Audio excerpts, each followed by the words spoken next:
Do you think that taxing your way out of a problem is a long-term fix? So what is your long-term solution for taxes? What is your long-term solution for stopping people leaving the city? And also the budget. How does it relate to the budget for 2016? Mr. Bell, we'll start with you. Well, you have as much time as Mr. Burris says. Well, being the mayor that inherited the last time I was in office a $48 billion deficit, realizing that in fixing that and bringing it out to where it is, to where when I left it was in the positive numbers, I wasn't really a big fan of taxes, and what I'm saying is that we did that recovery without raising taxes, without cutting services, and without laying off our employees. But this issue here about roads that we need to be able to fix is a totally different story. Our forefathers and mothers put together a great plan that fixed roads a long time ago. But unfortunately, now the roulette wheel has rolled around, and it's our turn to do exactly the same thing in being able to fix the roads. The only way you can do a concise plan and a long-term plan of fixing roads is that you've got to have a funding source that you're going to be able to guarantee. To do that, what I have proposed is that we raise 3/4% levy by 1/4%. That brings another $17 million in. In addition, we would take the money that we're currently taking and putting into the general fund and put that back into the capital improvements. So it gives us another just about $30 million. Now, if you can do this continuously for about a 10-year period, then you start to really put a dent into the infrastructure concerns that people have. There is no other way. You're not going to be able to wait for somebody like the federal government or the state government to come in here and fix the city of Toledo. This is our house. And so what I'm saying is that we have to fix our own house. I have an old house that I live in, and I know that my neighbor's never going to fix my house, or anybody else is going to come and fix my house. I have to fix my house. And so what I would be asking Toledoans to do is to be able to prepare to fix their house similar to what our forefathers and mothers did before we got here. Ms. Spang, you've had a different take on taxes. Could you please tell us your plan? Mine's very colored by the experiences I've had over the last 2 years, watching how ordinances come to us and how spending occurs. Council is supposed to have the power of the purse, but you have to have information and be able to have the power of the purse. For example, we recently had something come before us, a request to approve an ordinance for funding that had been approved in 2013. We continually see departments that bring unfilled positions forward in the budget every year. So what are we really spending? And is it really appropriate to raise taxes on a community where the per capita income hovers around $18,000? Until I could answer that question, I couldn't consider a tax increase. So my plan for the budget is using a new, innovative, data-driven model that's being used by 100 municipalities around the country, priority-based budgeting. And it'll take an incomprehensible line item budget, because honestly, I thought with my business background, I thought I understand budgets and spreadsheets. I'll be able to find that extra money for innovation, for road repair. But you can't tell from the way the budget is designed, the line item budget. You have departments, they have a certain number of employees, they spend a certain amount on supplies. Do they need more money or do they need less money? We've seen over the years, some mayors will do a 2% cut across the board, but there's no metric. Who's performing well? Is this an essential program? So priority-based budgeting will convert our budget to a program inventory budget. What are we doing? Now, when Cincinnati did this, they found out they were running 900 programs. So once you've got the programs identified, you price them. Now you know what you're doing and you know what it costs. Some programs are internal, like accounting programs. Some are external, like tree trimming. But you know what you're doing and you know what it costs. At that point, you can apply a metric. You can understand how that program is performing. We don't measure anything in city government. And in business, I saw my doctor the other day and she said, we have metrics for everything we do. We have that data available to us now. We need to put a measurement on every program. Now we know what we're doing, what it costs, how it's performing. Now we can make the hard decisions. Because in a post-recession economy, you have to do the most important things very well, and you have to make some hard decisions about the things you just can't do anymore. And so I would want to go through that process. I can go through that process twice in this 2-year term, and we'll be able to make the decisions that we need to make. Now, down the road, if we saw that we truly didn't have the funding, I believe that then we would have the citizens support. But I can't say that with certainty to the citizens at this time. Mr. Ferner, you want to, I think you say, fix the damn streets is your slogan. Taxes, raise them, keep them the same. How are you going to go about that? Well, first of all, I'd like to say that if I'm elected mayor, I hope Councilwoman Spang is the head of the Finance Committee. I'd like that. You have a deal.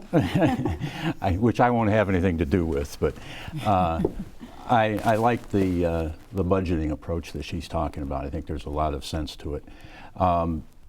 And Mayor Bell talks about the example, the analogy of this being our house and we have to fix it. We can't rely on the federal or state government.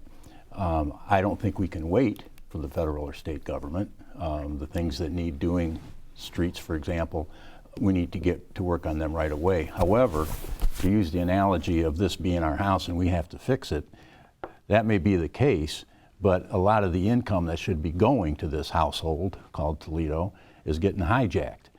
And the state of Columbus, the state of Ohio is keeping $13 million in the rainy day fund that used to come to Toledo every year.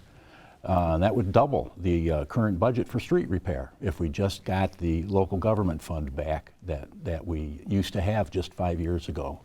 Now that alone won't take care of the whole problem with the streets because it's a bigger problem than that. And I can't say at this minute that we've squeezed every nickel out of city operations. I don't know that, but I do know that if it comes to a choice of replacing your front end and your tires on a regular basis, or deciding if you want to vote a modest limited tax increase, that we can put that case before the voters and they'll have the decision. And nobody in government center is going to make that decision whether the taxes go up or not. That's strictly a voter's decision. And if they see there's value to that, I think they would vote for it. I'm curious, Ms. Spang, you say that you're not sure. You need to go through the process to see if there, where we are before you could go to the voters with a tax increase. But I'm thinking Mr. Bell's been there. You've been inside. Yes. You've seen the budgets. Yes. Is there enough money there to cut our way so that we can have the money to fix the streets? Well, here is the problem. Right now, we're under a deficit. At least that's what they're saying we are. So if there's a deficit now, obviously there's not even enough money to do the basic things that we're supposed to do. We're having problems with our CCN&O bill and some of the other things. And in actuality, once again, when I left, there was a surplus there, anywhere between $5 and $8 million.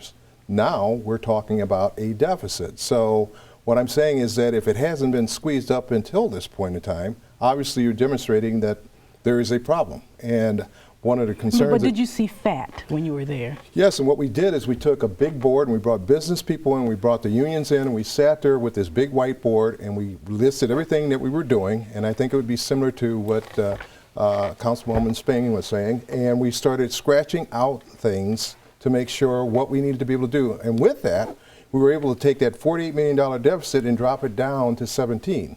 And then we got into some really, really, really hard choices. So I think that you do have to look internally first before you raise any taxes. But the other part is that you can't afford to wait on this situation. If we're waiting for somebody else to do this, it's not going to happen.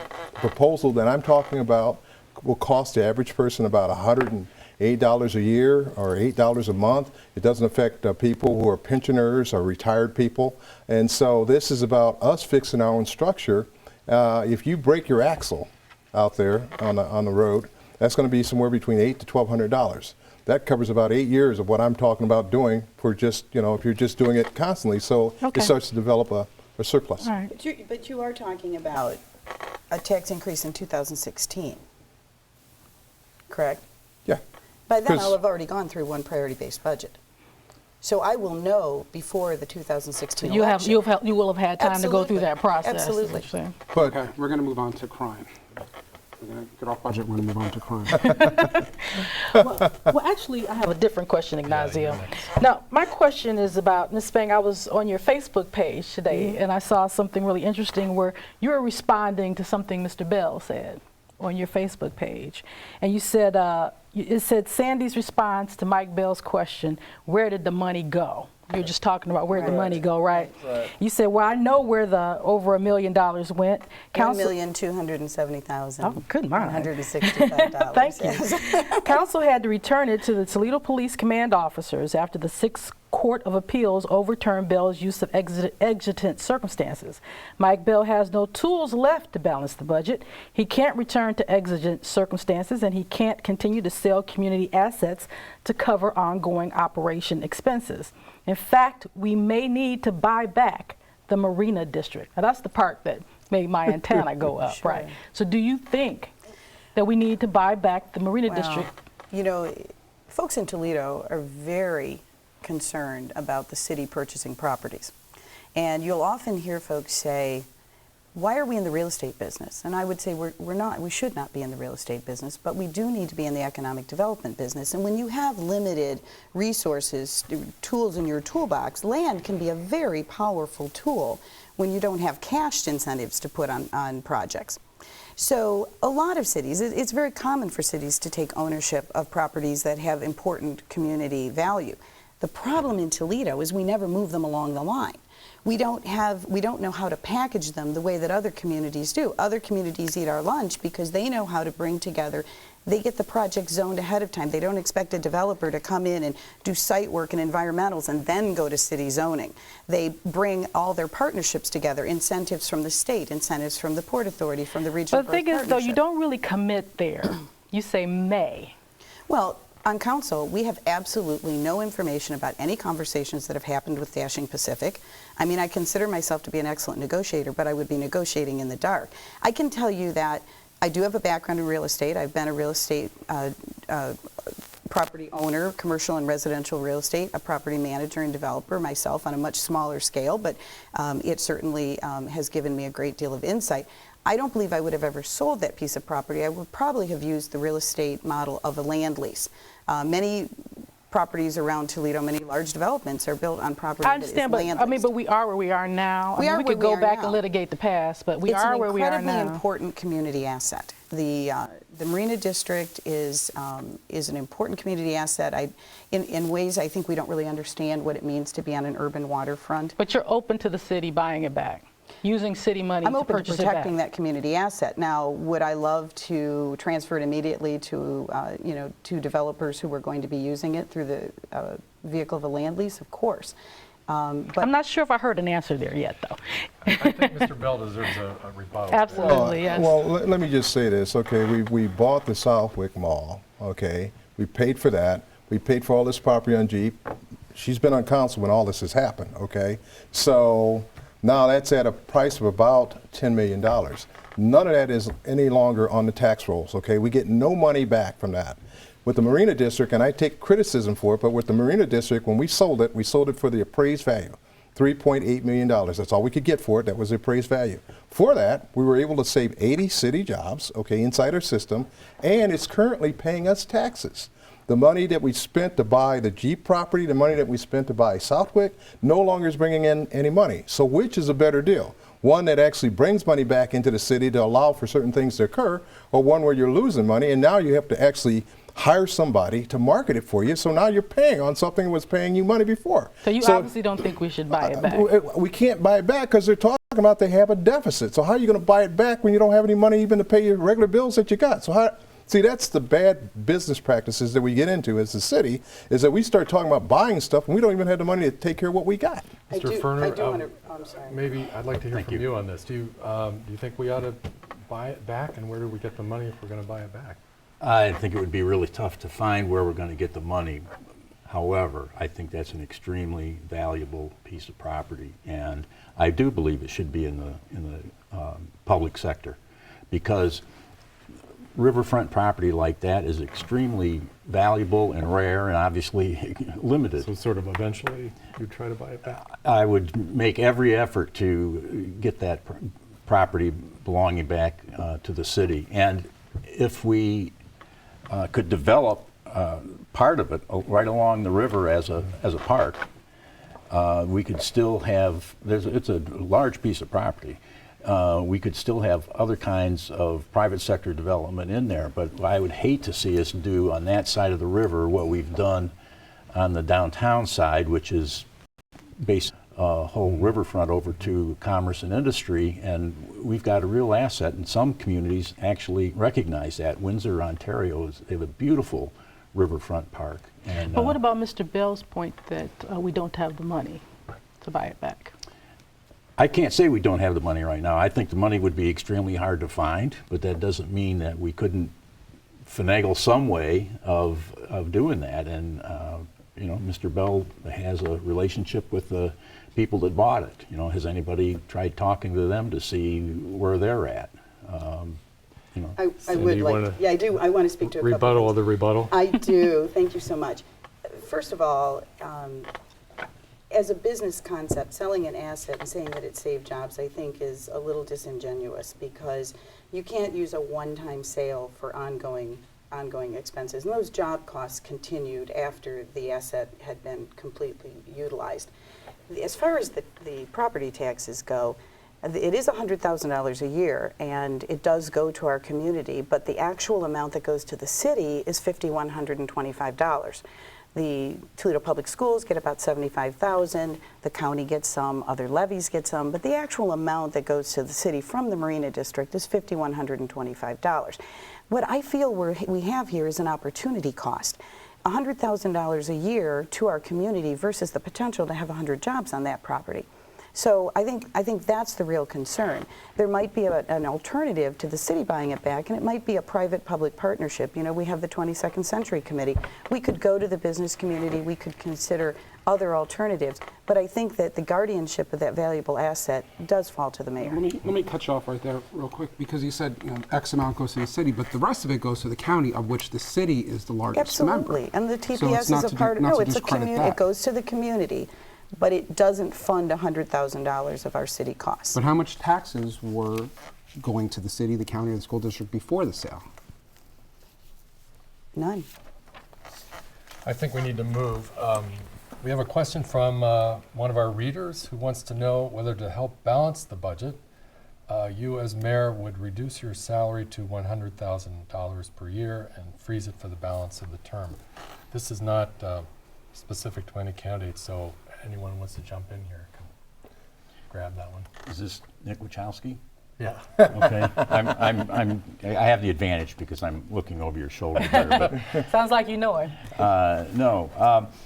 Well, Mr. Wachowski, what I've thought of doing, if I'm fortunate enough to be elected, is to take a part of my salary and pay that organizer that I've talked about, that we're going to have in the mayor's office, that's going to work with the communities in the Maumee River watershed to get the EPA action and the enforcement needed to clean up the river and the lake, and to do some of the organizing with the other cities in Ohio to get this local government fund money back to Toledo. And that's going to take some concentrated effort, and that's where I'd like to put part of that salary.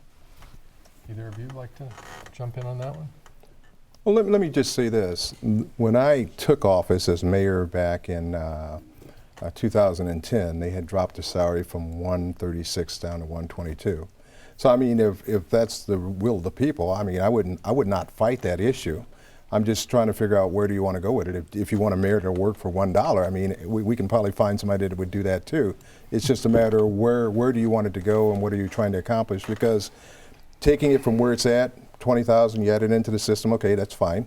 Okay, and does that settle a $4 million deficit?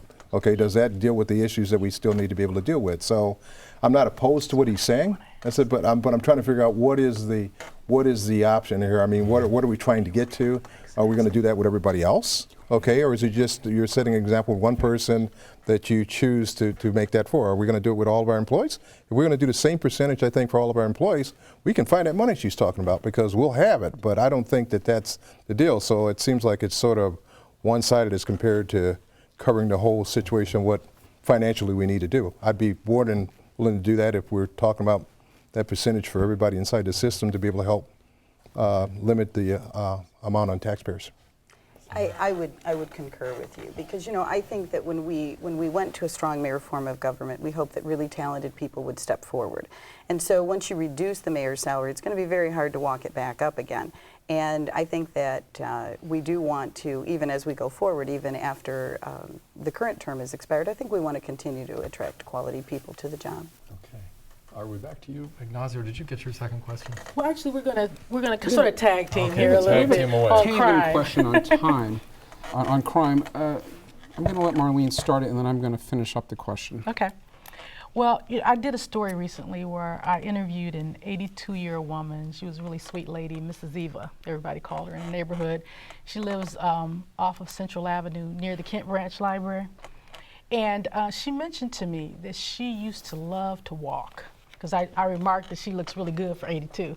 And she said, well, I stayed in shape by walking, and she used to love to walk by the Kent Branch Library and down Central Avenue. But she said, I don't feel safe doing that now unless I go with my grandchildren. And I'm sure there's many seniors like her who feel trapped in their own homes in Toledo. So what would you do specifically as mayor to help those Miss Evas out there be able to get out and walk in their community? What I think a large portion of that is about deployment, being a former fire chief and state fire marshal, and doing a little bit with Homeland Security and knowing how things sort of work and grids and things like that. She has a right to feel safe in walking around the city, and there are a lot of people who do not feel safe. And so what I think we need to do from the standpoint of sitting with the police chief, the sheriff's department, any multi-unit law enforcement people, figure out how we make this place where people feel safe. Sitting down and figuring out deployment. If I know, and one of the things we were starting to do when I was mayor with Chief Diggs, is he was really actually benchmarking crimes in different areas, and then when he saw something that was not quite appropriate, he would start to squeeze it down until we could figure out what was going on.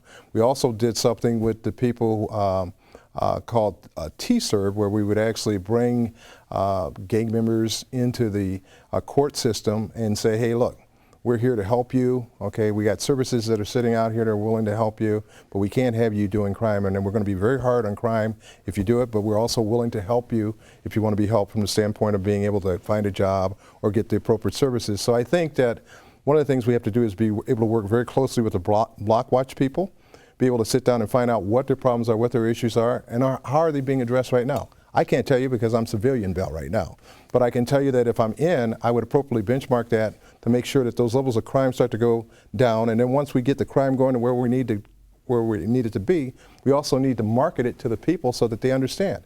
There are people who talk about Toledo being, an unsafe city, and I'm scared to come downtown. And when you really start benchmarking compared to other cities, you find that it's actually pretty safe. And so part of that is marketing, part of it is reality, and we have to be able to address both of those. Would you like to take that, Ms. Spang? Absolutely, and I'll approach it in a two-part way. First of all, one of the things that I think that Mayor Mike Collins did that was really wise was he really increased our community service officers. We had 3, and now I think we're up to 10. And I think that the community service officers do a lot to, that policing is changing. Law enforcement is changing. We know that community component is so important. I know that Chief Krull is really interested in getting more police officers on bikes. And, walking is great. You talk about, walking the beat, but we're kind of a rangy city. We're about 82 square miles. So police on bikes is, I think, a terrific idea. I'm sure that lady would feel much more comfortable if she saw a policeman bike by. So I think community policing, using more localized forms of policing is important. But there's another piece that's going on in our neighborhoods. We don't have the strong neighborhood associations in every neighborhood that we used to have.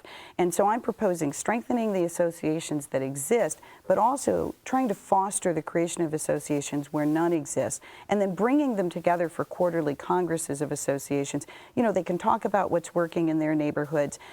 They can learn from each other. We can let them know about city initiatives. We can connect them to potential grant opportunities and really make that stronger, because stronger neighborhoods where people are looking out for each other, I think that really helps that feeling of safety.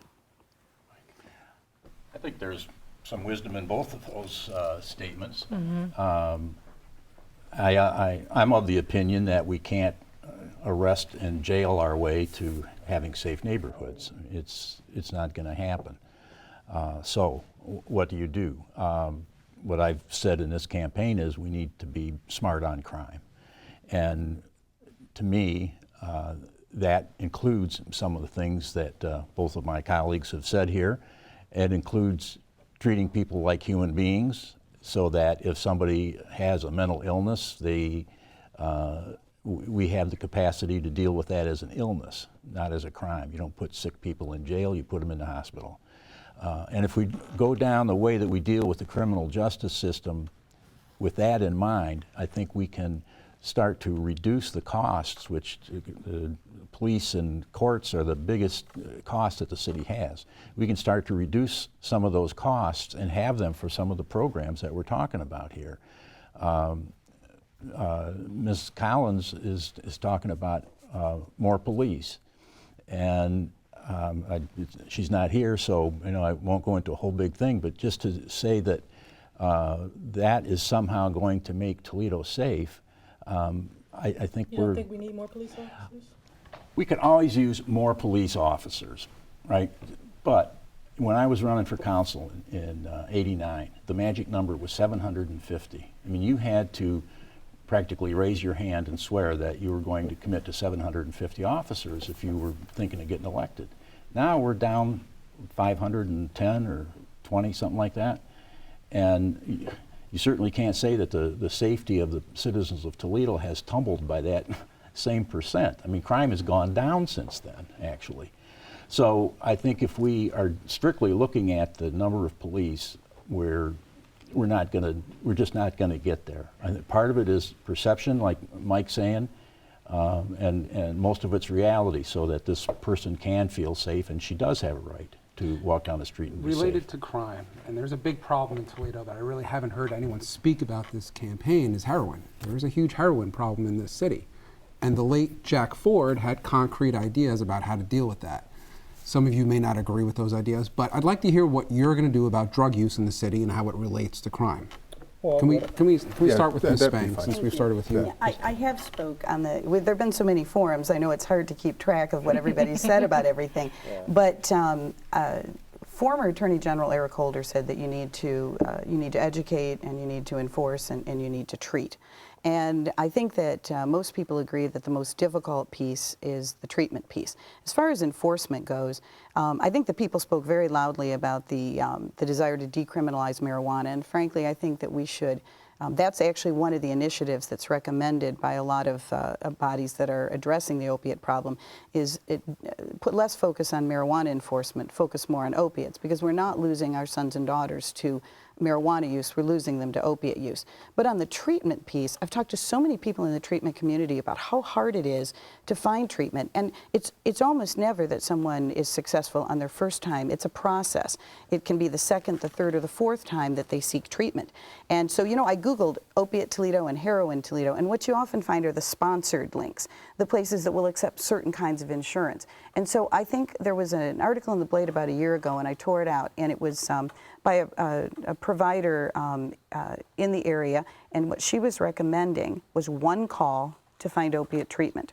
And I've talked to some folks in the community who are providers, and they think that's really a great idea, because what if they don't take your insurance? What if it's a day program and you need an inpatient program? So I think a single phone number that you can call and get treatment, and that is known in the community, so that when folks are ready to make that step, we're ready to find them a spot. Is this something you want the Spang administration to champion, to make happen, to throw money at?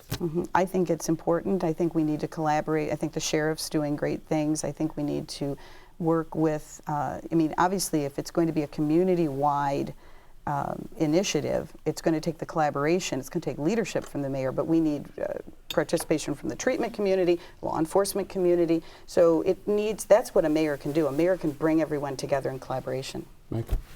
I believe there's a program called the Angel Program up in Maine that they're doing some very dynamic things involving heroin. But the key portion is that this is a we issue, not an I issue, meaning that we do have to have collaboration. I believe that the sheriff has really stepped out there. Sheriff Tharp has really stepped out there and has taken this as an initiative.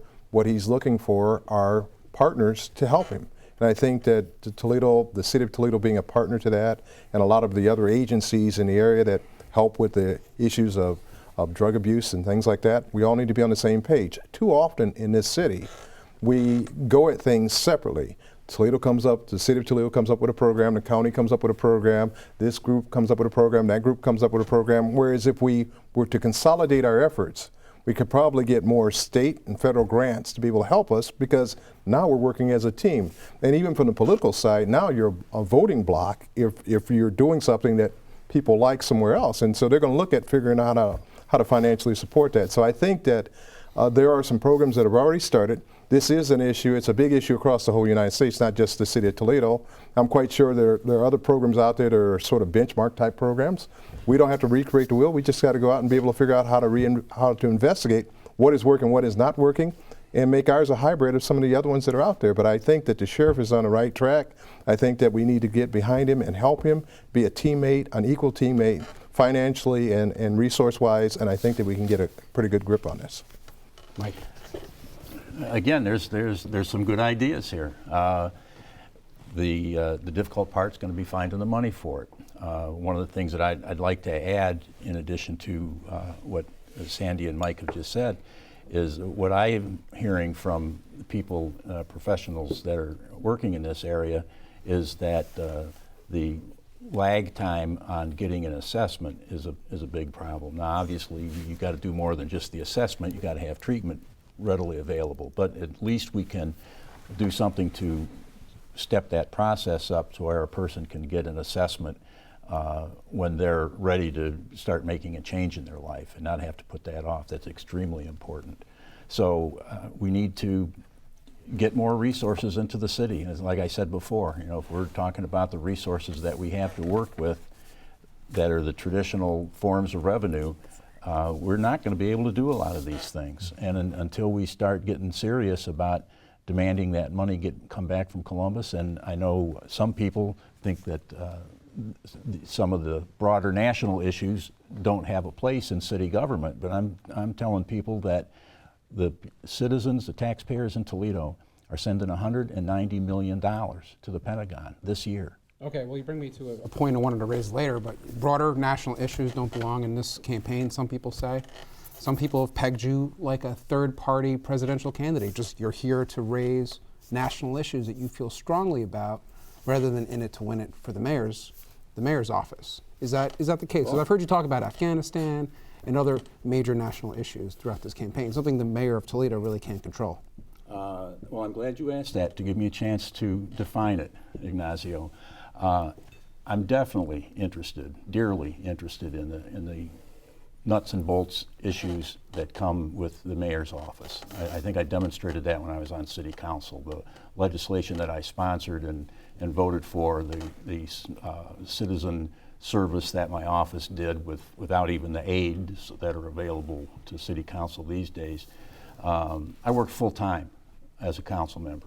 $7,800 a year. I worked full time on that. And I'm not saying that was necessarily smart, but that's what I did. So I have an abiding dedication to working on the issues that confront city government and the people of Toledo. However, I also know that we're getting bled dry by this system.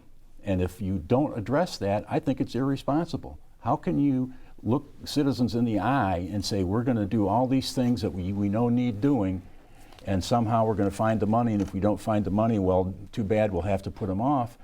And I'm not saying we can change national priorities anytime soon. That's not going to happen anytime soon. But what I am saying is that there are a lot of cities out there that are extremely concerned and upset with the situation, and Toledo needs to be one of those cities involved in that movement. It's a movement, it's a process of saying we demand the resources for the kind of life that we deserve.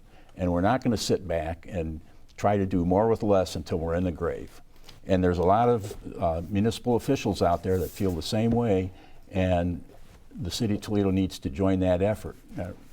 We have to take care of business. We've got to do the stuff that we have to do every day to keep the city running. That's the first thing. But if we don't have a larger vision, I think that's not responsible. Let's switch gears once again. I'd love to hear all three of you talk about professionalism in city government. I spent a couple weeks going around to other cities in the state trying to figure out quote-unquote best practices. And the best practice seems to be, of all best practices, some real pros in city government. Now, I know you've all kind of declined to talk about who specifically you would appoint, but especially in the job of deputy mayor or chief of staff, what kind of person would you look for? What would your search look like? How are you going to get more people who really know the technical stuff into Toledo government? I think they're out there. Clearly, there are a lot of people in this business, and one of the advantages I think that I would have is I'm going to be talking about city government with a qualitative difference. I mean, just the conversation that we just had on demanding that we get involved with cities around the country that are reordering national priorities. They're not only reordering national priorities, they're also, those are some of the most progressive cities.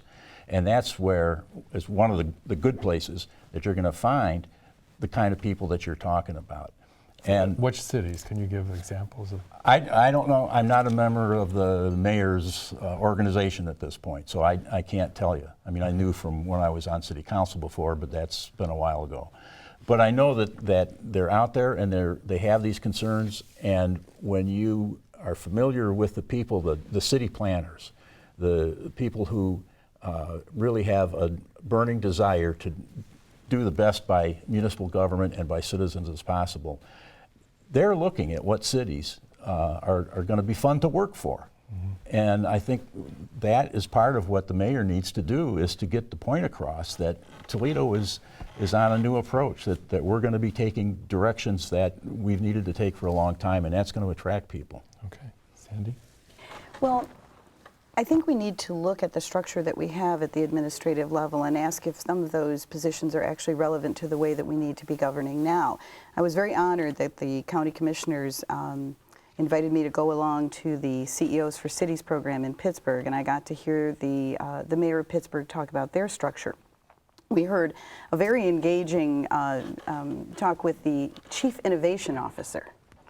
And they have a chief of staff position, but that person also is their chief development officer, and that really fits my idea of a top-down approach to economic development, where every department understands the role they play in economic development, from inspection to police. So they have that. Then they have an administrator who handles a lot of the internal things, the accounting, the finance issues, and things like that. And then they have a chief operations officer who handles city services. I'm intrigued with that structure. I think that's a very interesting structure. I also think that I understand experience is very valuable, but I think that we need to have the folks who have the educational experiences too. Economic development today is a very complex issue, especially if you're going to be dealing with bringing in federal and state and various programs to try to enhance your economic incentive packages. It's a veritable alphabet soup of acronyms that people put together, TIFs and JEDs and all these things. I think we need someone who is highly skilled at development. Mayor Bell? I think that in this strong mayor form of government, you need to have really sort of a hybrid between a strong mayor and a city manager, and somebody that understands the administrative portion. When I was mayor the last time, one of my deputy mayors, Steve Hurwat, understood a lot of that, and he was basically like a city manager. I had Shirley Green, who was from the safety forces, who understood safety-related issues, so you couldn't work it around her because she understood that. And we actually brought in at the beginning Dean Monsky, who was doing economic development, who came in from the private side. I think that if you want to get really good people in those particular areas, what you need to do is, we have a lot of great business people here who are making a lot of money doing a lot of different things. Why not sit down and use them as a council to be able to figure out how to find some of these people that are great? Maybe there are potential skills out there that they can't move them up in their company, but they know that they would probably be good in this area or that area. I think that we don't engage our business community who does this sort of for a living to make sure things run efficiently, because if it doesn't run efficiently for them, they lose money and they lose profit. And so what we need to do is have more of a business approach to doing that. One of the things I would definitely do is sit down with our business community, and I already have some people that are sort of like a kitchen cabinet, and be able to say, okay, how do we do this, and what type of person do we need to look for? How far out can we recruit? Because typically, when we're doing this with the city, we don't have a whole lot of money to recruit from a whole lot of different places. So we want the top notch of something, but we're not willing to put the money into doing that. And so you're working against two different tracks of what you want and what you're prepared to pay for. So you have to be willing to do the right thing in order to get these people here, because great administrators, and they're out there, and there may be some that are younger, and those are the ones you'd probably be trying to filter in, they come at a cost. And unless they're retired, which we're saying we want to get younger people in, so we don't want these retired people coming back, then it's sort of a little bit of a quandary. But I think that if you're sitting down with the business community and you're letting them be a partner with you, and you're saying, well, this is the problem, if you were doing this, could you help us? Could you maybe collaborate with us to be able to help fund some of this so that we could get the right person in here? They might say yes. I'm glad you mentioned the younger people, because it seems like every election cycle we hear people running for mayor saying that they're going to bring in younger folks, not use the same old folks over and over again, but then they get in and you see the same faces. What can you do to really ensure that we really do see some new bright faces at City Hall? I'd like to address that. Okay. I think we have a mentality in Toledo against being a sort of an incubator city. And what I mean by that is we're a mid-sized market. If someone comes to Toledo, if we can bring someone that's younger and wants to do career-making work and then moves on to a larger market, I think that's fine. I'll use the analogy, when I hire baristas for my shop, I hire them on their future plans, because I want to see that they have that level of motivation. I know they're going to be great for me while they're with me, and I know they're going to move on eventually.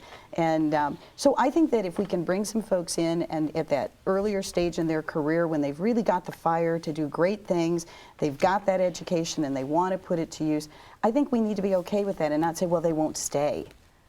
They'll contribute greatly while they're here, and maybe they will stay. One of the things that is always a concern is that the city of Toledo is about a $500 million operation. I mean, when you put it together, it is not kids' play. Okay, if you make a mistake, obviously you're going to be reading about it, and it could have ramifications for years. And so what you have to do is you have to be able to blend what she's saying with a mix of somebody that has some experience. Okay, because this is not a simple system. You got to have a pretty good understanding, of how the system works. Who do you need to talk to? How does this work? How do these union contracts work? Well, this person isn't in a union. How does this work? Okay, can we do this? Can't we do this? Who do we have to talk to? And so, I guess from the mayor's position, and that's the nice part about, for me, I got a little experience being a mayor.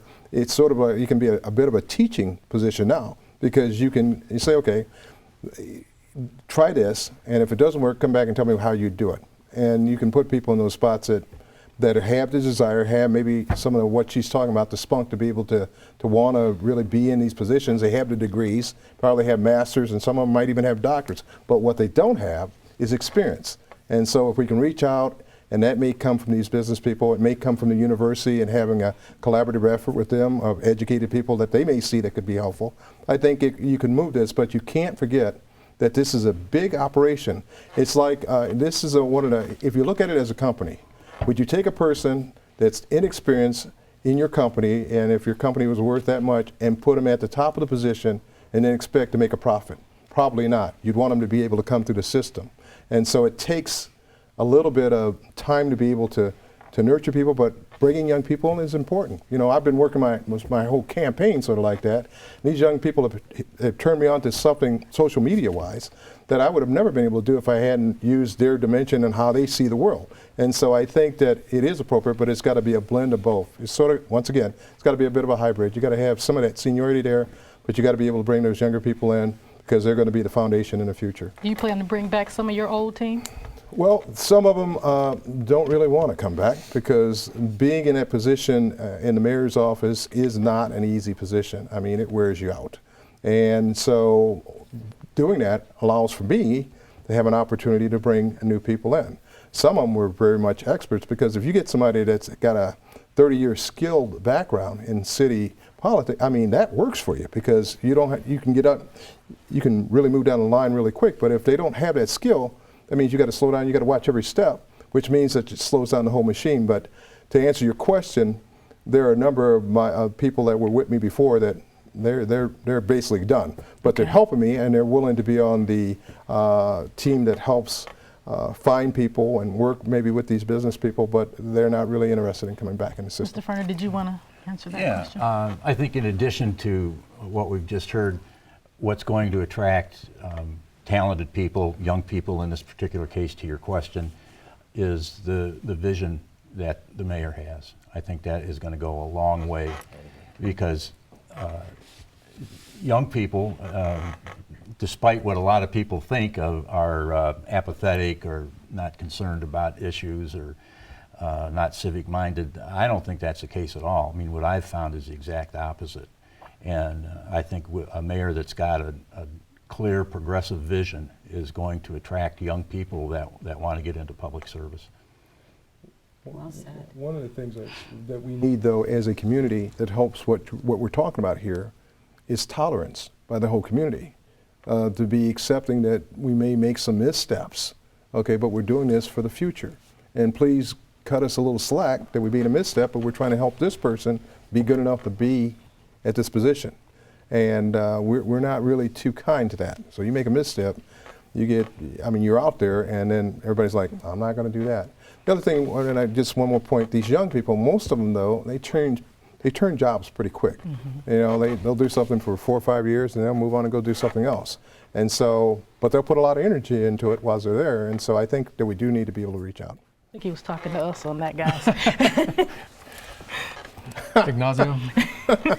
I want to jump in with a question. We got a lot of reader input about. Yes or no? Do you want to keep the red light and speed cameras? For the record, one more time. I know Mr. Bell is yes. Ms. Spang? Yes. You want to keep it also. Mr. Ferner? I haven't kept up with what the current court wrangling is, but if it turns out that we can keep them, I'd say yes. Okay. And people that complain about them, I say, but don't run the red lights. Right. Okay. He's right. All right. I want to jump in with a question about unions. A lot of back and forth between the city and the unions over the decades, going back to the Finkbeiner administration, where Mayor Finkbeiner agreed to pay a large portion, I think at one point, all of the pension payments for city employees. And then the converse of that was your administration, Mr. Bell, when you used exigent circumstances to cut union compensation. Right. Being that Toledo is one of the poorest cities in the country, how do you negotiate with the city unions to make them realize there is not a pot of gold at one government center for which they can, pay themselves? How do you work with the city unions? Mike, can we start with you? Yeah, please. For 5 years before I got elected to city council, I was an organizer for AFSCME, Public Employees Union. I didn't work with city employees, I worked with school employees around Northwest Ohio. And I had many friends in the labor movement. I was a labor activist. And I got to know the people in AFSCME that worked, that were in the city locals.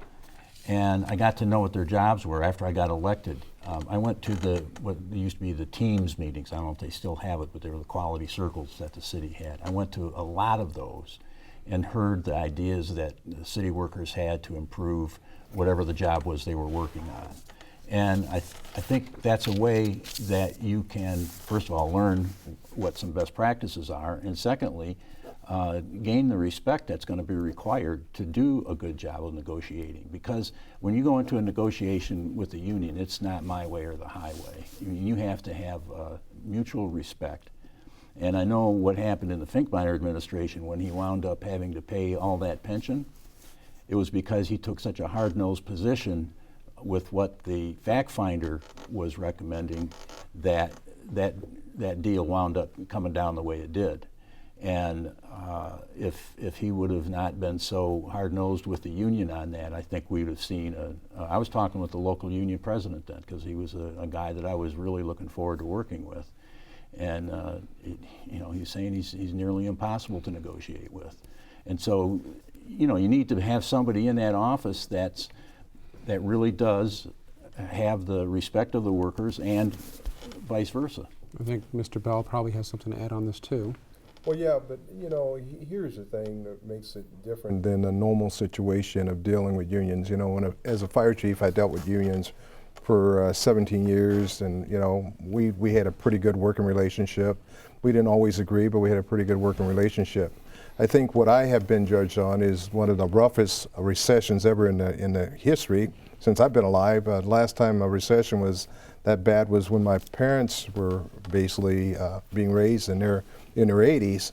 And so people didn't know how to deal with this. So when you came with good information, it didn't make a difference. And so I'm not sure in those circumstances, when you're dealing with something that has never been seen before, and people have no reason to believe that, you know, especially with our unions here, and I used to witness it as a fire chief, that people would come to the door and they'd go, there's no money, and then the minute we get done with contracts, all of a sudden money would pick up. Well, when I came in the office, there was no money. Okay, the wolf was really actually banging at the door, and we didn't have the money, and they were thinking it was a regular plan like usual. They'll find it the minute the negotiations is over, and it wasn't. It was something that was happening across America. It was happening in Detroit, where it just about shut down a whole major city. So it was a totally different thing.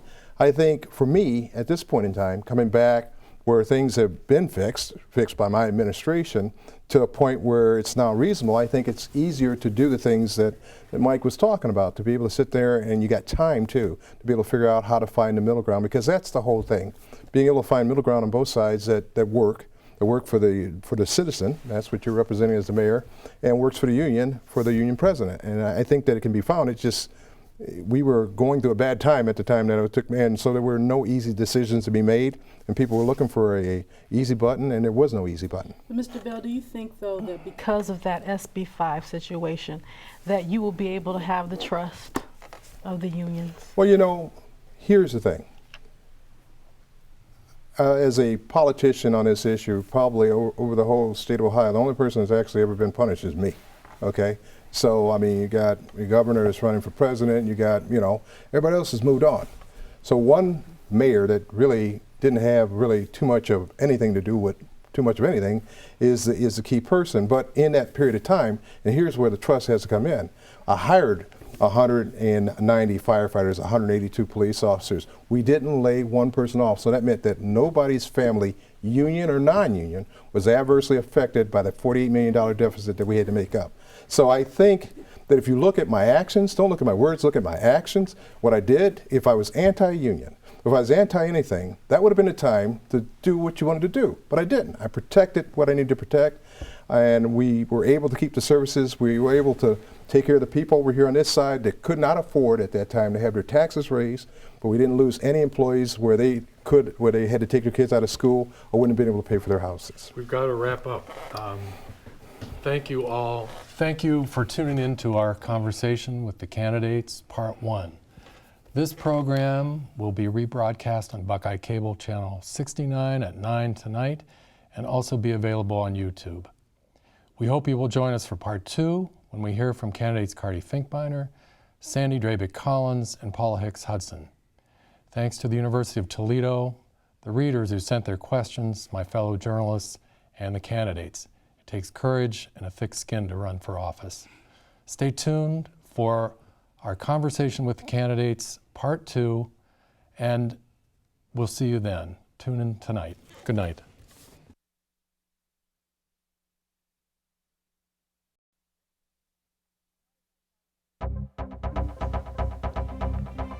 Coming up on UT 10 News, we take a look at federal changes to student financial aid.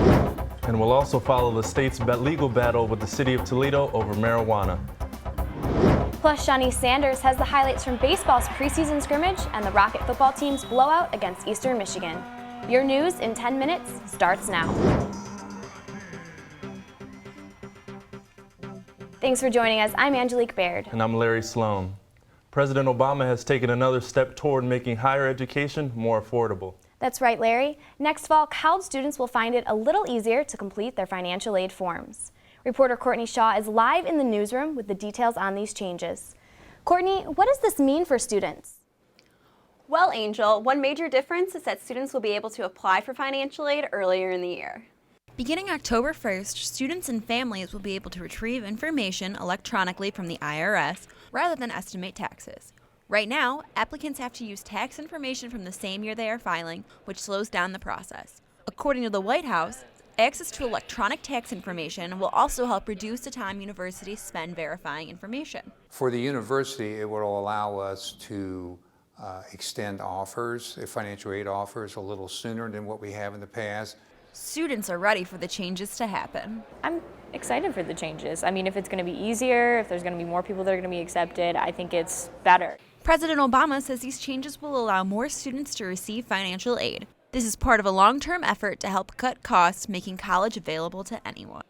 These changes will be put into effect at the start of the 2017 school year. Live from the newsroom, I'm Courtney Shaw, UT 10 News. College can be challenging for everyone, but some students need a little extra help. For those with physical, mental, and learning disabilities, there are resources available on campus. The Office of Student Disability Services is there to offer support and learning accommodations. Textbooks can be converted to audio and braille, with over 500 books converted this year. Also offered are quiet testing and study rooms to reduce distraction. You know, we can't guarantee success through our office, but we can guarantee that we even the playing field. The office is located in Rocket Hall, room 1820.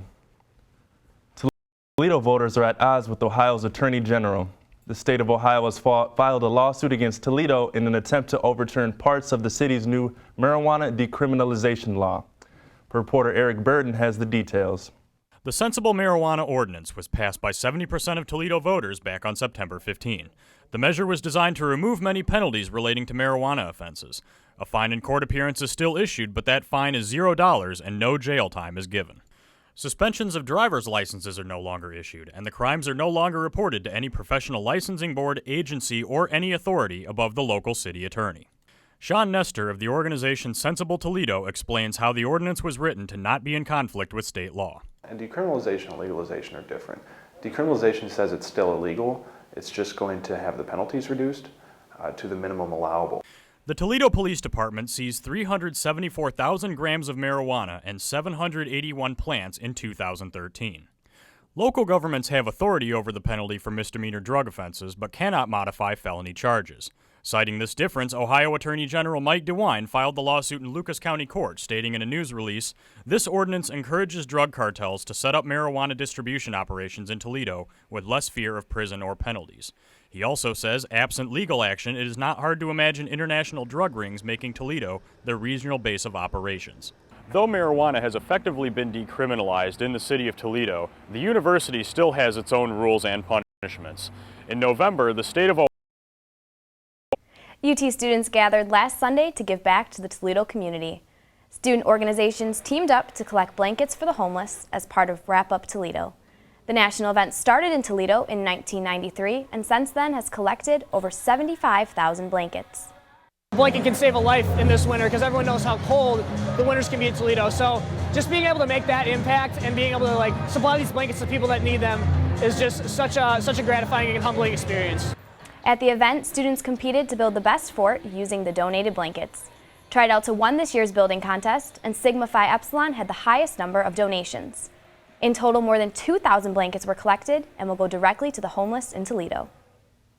A nationally recognized jazz ensemble performed for the UT community last week. National Endowment of the Arts jazz master David Liebman and his group, The Expansions, visited campus last Thursday. They played some of their greatest hits following a music lesson from the jazz master. Liebman says he enjoys educating more than entertaining. It's a chance for us to play not in a performance situation, but more of a classroom situation, which means we can do some things we wouldn't do necessarily in performance. So it helps actually raise the level of the music. About 100 people gathered in the Center for Performing Arts for the live concert.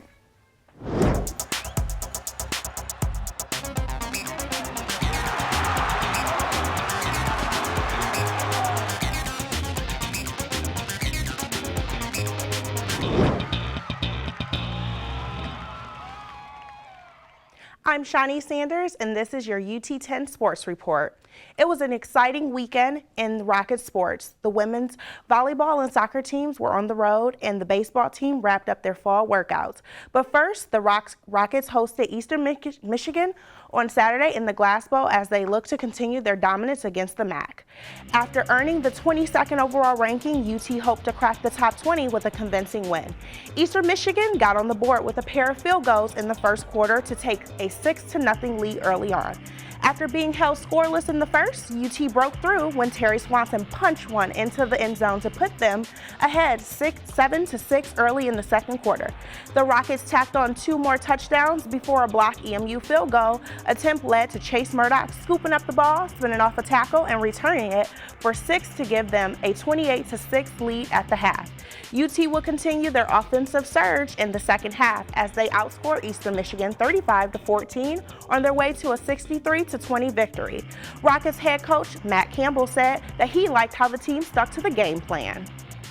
The execution was really good. I thought Jason Candle and obviously Tommy Manning and the offensive staff did a really good job putting those kids in good position to be successful. UT will take to the road as they play the University of Massachusetts next Saturday. Now over to the baseball diamond, where the Rockets held a blue versus gold scrimmage at Scott Park.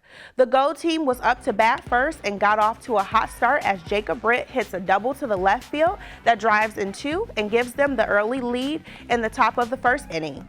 The blue team would strike in the bottom of the first as Jock Kells sends a solo shot over the fence in the left field to bring his team within 1. But that was the only run the blue squad would get as the gold piled on 4 more runs and won the game 6-1. Head coach Corey Meade talked about what he expects from the team in the future. One of the things we're always striving for is consistency. You know, there are times that we've played very, very well, and we just need to do that, play at a high level day in and day out.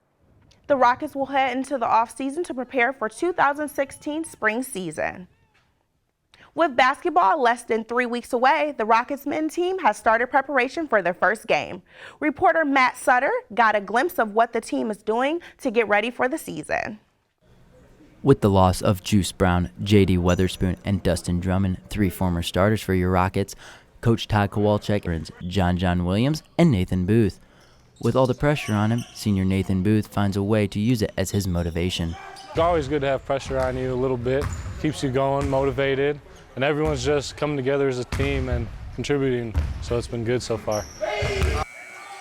After losing their senior point guard, Juice Brown, John Williams feels like he can fill those big shoes and take over that position. Yeah, I feel like I could pick up from where Juice left off. Juice is a good player. It's going to be hard to fill those shoes, but I'm up for the challenge. Coach Kowalczyk is happy with his talented team and is excited and ready for the season to begin. So, we feel that we're going to be deeper this year, a little bit more skilled than we have been. It'll be a fun year for us. The Rockets men's basketball team are excited for this upcoming season and cannot wait to see you, Rocket fanatics, here in Savage Arena. I'm Matt Sutter with UT10 News.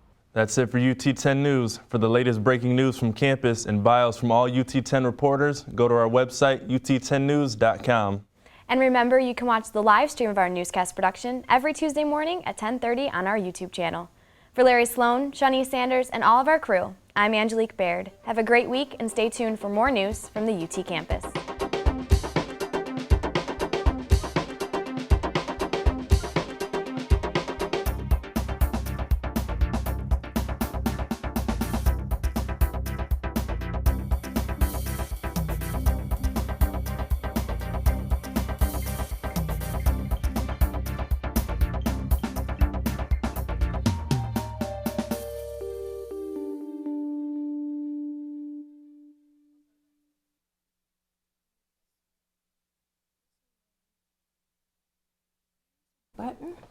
Well, I know we.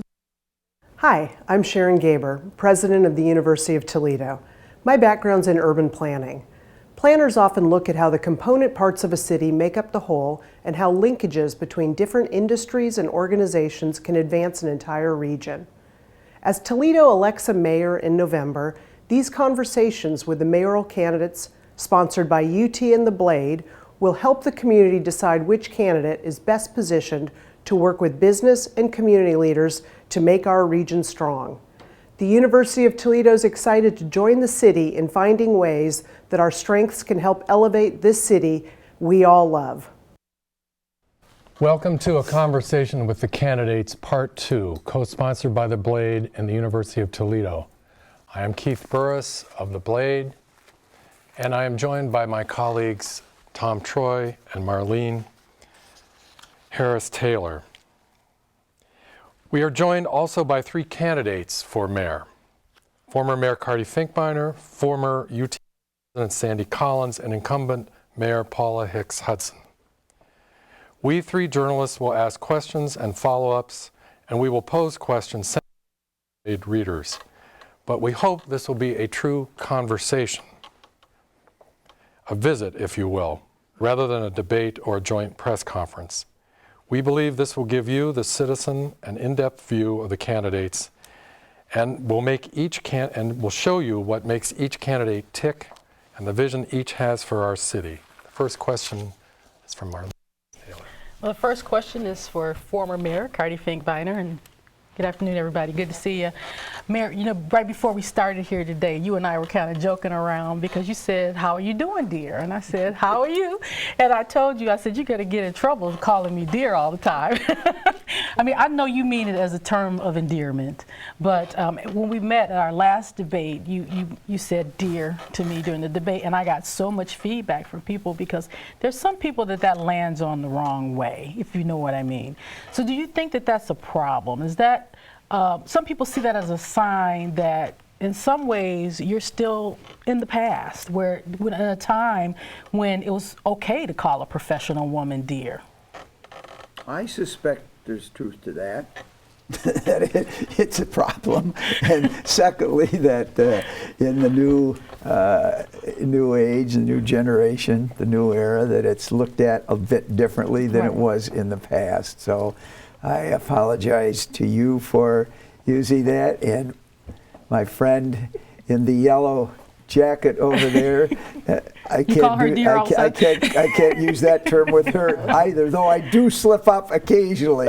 And I'm sure my wife, who is watching right now, would be smiling and saying, "Good for you. You acknowledge maybe you need to not do that." Well, that's great. I'm so glad to hear you apologize, because there's some people who wonder about your temperament, Mayor Finkbeiner, and they're wondering, is he going to be angry? Is he going to be, really rough on his staff? You know the stories from the past. Everybody's heard them. What can you say to Toledo folks about how you're going to handle it next time in terms of temperament?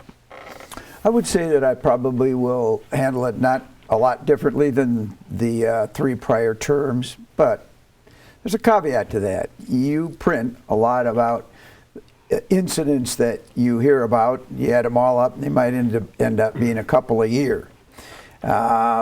You don't print the things that are warm and tender. Visiting ill children of my supervisors at the hospital, or going out of my way if somebody's got an issue that I know is challenging them and hurting them. There's 2 sides of the story. I was a football coach, and you oftentimes see football coaches chewing out their players on the sideline, but in the next moment you'll see that football coach with his arm around that person, giving him a hug, i.e. the kicker from Michigan who cost him the game last Saturday against Michigan State. There was a rally around the young man who was getting a lot of criticism. So I think that's been a bit overdone on one side of the equation and not quite reported on the other side. That I'm a pretty caring guy, and I think a lot of people would testify to that. Okay, we'll take that. The media, we report the bad stuff. We'll take that. We'll take that, guys, right? But we're talking about your leadership style, basically. Yes. And some people think you're a little bit too tough, but Mayor Hicks-Hudson, some people think you're a little bit too soft. I mean, we've heard it said again and again that, you don't seem to come in and take charge. And people have made that accusation in relationship to what's going on with the fire chief and the firefighters. And they're wondering about your leadership style. Are you going to be tough enough? I think I am tough enough. I think, as you say, if you contrast me with previous mayors and with my colleague over to my right, then I appear differently, but I have a different form of leadership, and that is a leadership that puts people first and expect people to do and have expectations of things that happen. Additionally, I don't believe in doing useless things, and it's a useless thing where the way that the idea about doing one thing or the other with a union, which you have limited abilities to control, and the fire administration, I worked very diligently with the fire chief to begin to work on ways in which we can bridge that gap. I don't believe in putting people in a room and knocking heads together or saying that they're going to stay in that room until they come out with an answer. But I think through leadership by example and expectations, one is able to get things done. And I take really exception to that I am soft in terms of leadership, because from February 6th until today's date, this city has not lost one beat. We have moved forward, and that's because of my style of leadership, in which I took a broken men and women who were grieving over the death of D. Michael Collins, and we were able to make sure that the snow was removed properly in as an efficient manner as possible. We have this entire summer made sure that the water has been safe.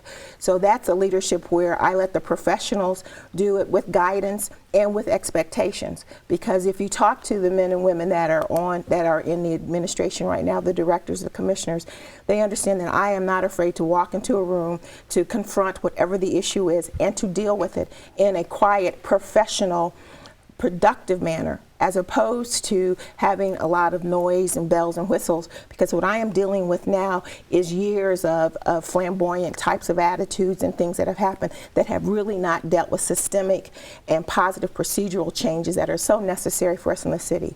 And that's one of the things that I feel very strongly about, because leadership is in all kinds of forms and styles. And the leadership that I believe in is empowering people, holding them accountable if they're not doing those jobs, but not making a big deal about it, because it is about the people's business. It is, and the people's business require top professional work. I'd like to give you a chance to answer that, Mrs. Collins, in terms of where you'd fit in the leadership spectrum that we have here at the table. My leadership style is consensus building, but I respect the dignity of every person, and just treat every person with dignity, with respect, and permitting them to keep their dignity. So I think that's really important. And with the workforce, well, who works better when somebody tells you to do what you're already doing? For example, I respect the workforce, and what I would do would be to empower them in a way that I don't think they've been empowered before or yet, and that is that ask them how the workflow should be and so on. Give them some tools for that. Give them some tools in database collection, database management, decision making, and create teams from the rank and file through the middle management into the leadership teams where that everyone has input, everyone has a voice. Now, is that something that your husband did? Did he give them that opportunity? Well, you know, I think, first of all, over the years I was with Mike, many people came to him and said, I wouldn't know who they were at the times, and they would say, thank you, Mike. When you arrested me, I was able to change my life around. I did my time, and then I was able to work and have children and grandchildren and people. And that happened so often when we would meet somebody outside, and I would shake hands with them and we would talk. I never knew whether it was a CEO till later, whether it might be a CEO or someone he arrested. He treated everyone that way, and I know he treated the workforce that way. Well, I was kind of referring to what you said before about giving them an opportunity to work in a way they've never worked before. Does that include your husband? You didn't give them that opportunity? Well, part of his short time in government would have included that, but and I believe it started with relooking at DPU, utilities. But he had 3 big crises to deal with, and I really admired that he kept the city calm and moving ahead with our tragedy with the firefighters. He didn't have time to get and the snow removal. Yes, but going back to that, I mean, he didn't have time to, I think, make it systemic. But if we just think about the snow removal, the first time they were predicted to have a huge snowstorm, it wasn't just leadership. They brought in snow drivers and so on. So I think he was doing that. It just in 13 short months, he didn't get around to changing the work style of the whole workforce, but I'm sure he would have. Mr. Troy. I guess I want to ask a question about real estate, which has emerged as a kind of an issue in this campaign. Looking back, we've invested in downtown apartment buildings that we're still paying $1 million a year on. We're talking about the Marina District, where we're starting to pay off a road that some people call the road to nowhere. We own, or the city of Toledo owns, Southwick Shopping Center, which doesn't have any immediate prospects for development that I'm aware of, although you've commissioned a developer to market it.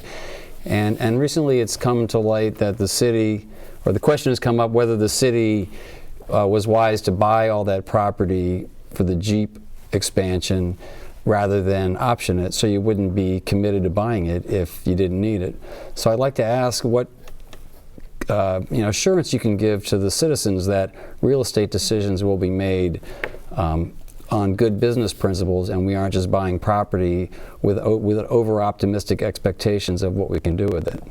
It's my question? Yes. I'll start with you, but I'd welcome the other candidates to speak. Okay. I think it is sound business principle to do exactly what we did, was to purchase the property under Cardi Finkbeiner's administration. I can't remember if it was the first or second term when there was a need for us to get it was the second term when it was a need for us to get property for the Chrysler expansion. At that time, there was a lot of things that had to be done in a hurry. I have learned since becoming mayor that by having shovel-ready land available for developers, that is one of the most important factors in attracting businesses into the city. While the hope and expectation for the expansion of the Jeep project has not been fully met at this time, I believe that there are still discussions available and things that are going on that will show that was a smart decision for us to do as council and administration, to purchase that property rather than an option, so that we can control it. We had to clean up that particular site so that it would be available and ready for any expansion. As to the Southwick site, again, without the city taking control of it, we would probably be still stuck where we were two years. And so to Mayor Collins' leadership, I give him that credit for that leadership. And we have been moving forward with that, with a listing agreement for engaging a good agent to find the proper use of that land at the end. Everything that I've learned about development is that you have to have land ready and available, and for us to have it and to have it in our control rather than to have to worry about getting other opportunities or relying on someone else or another entity is important. Well, I'm gonna try to pin you down on that one. Okay.